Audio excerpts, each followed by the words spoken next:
Une boutique qui propose du café togolais, Deo Gracias Bonjour. Odo, n'en voit pas souvent à Lomé. Non, on m'appelle café. D'accord. Hmm.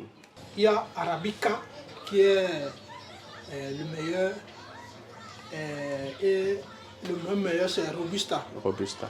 Donc Arabica est la fusion des deux. Je vais vous prendre un de chaque. Les Pour paquets de essayer café de- vont rejoindre d'autres spécialités togolaises dans la valise Un que en Deo grain, un Gracias moulu va et remporter en Norvège sachet. où il est installé. D'accord. Je recherchais justement un café de terroir togolais qui soit du café local. C'est important quand même de présenter le café qui est de chez nous et de faire découvrir le café de chez nous à la population. On boit du café, mais beaucoup de personnes ne savent pas que le Togo produit du café et un excellent café. Le café togolais est cultivé dans la région des plateaux au Togo avec des agriculteurs et artisans locaux qui jouent un rôle essentiel dans la chaîne de production. C'est un café que Deo Gracias apprécie particulièrement. Et on peut dire qu'il s'y connaît en café. Deo Gracias est un passionné de café, il est barista. Cet artiste du café profite de ses vacances au pays pour explorer les délices du terroir togolais à travers un atelier de préparation et de dégustation. Je pense que beaucoup de personnes consomment du café soluble. Et l'idée aujourd'hui, c'est de montrer qu'il y a du café frais au Togo, du café cultivé dans nos régions, surtout dans la région des plateaux. Et donc le café, il est excellent. Et ce café-là, il est méconnu. Il présente à travers son atelier les étapes et les secrets de la préparation d'un café esquis avec les nuances de mouture, c'est-à-dire la poudre obtenue après avoir moulu le café.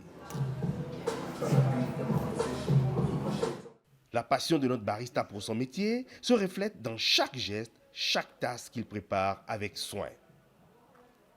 Pour l'ancien journaliste, chaque grain de café raconte une histoire. Je suis tombé amoureux du café dès que j'ai bu justement ma première tasse de café, différent de ce que j'ai toujours bu par le passé. Et donc j'ai découvert que le café, on peut explorer, on peut voyager à travers le café. Et donc c'est cet amour et c'est cette curiosité de découvrir les saveurs du monde, les saveurs à travers le café, qui m'a fait plonger dans cet univers du café. Et je pense que c'est une continuité. Découvrir pour informer. Finalement, je fais le même métier. Je suis journaliste, je raconte les faits. Et justement, aujourd'hui, en tant que barista, en tant que professionnel du milieu du café, je découvre du café et je partage justement le café que j'ai découvert. Cet atelier de café est une invitation à explorer la richesse du café togolais à travers les yeux et les papilles gustatives d'un barista dévoué. Et ça marche. C'est passionnant. Moi, j'aime beaucoup le café, j'en consomme énormément et je me suis souvent posé beaucoup de questions sur le café. Souvent, je me demande, mais finalement, est-ce qu'il y a une différence? C'est très intéressant parce qu'il nous a expliqué au juste dans quelles conditions tous l'un et l'autre. C'est important de savoir quelle est l'odeur du café, trouver votre café à vous, de nouveaux arômes et découvrir d'autres cafés. L'atelier se déroule sous le regard de novices et de connaisseurs. Je salue une professionnelle du café qui est là. Donc je pense qu'il est très utile de faire ce genre d'atelier parce que nous avons du café togolais. Nous produisons du café togolais. Il faut bien consommer le café togolais.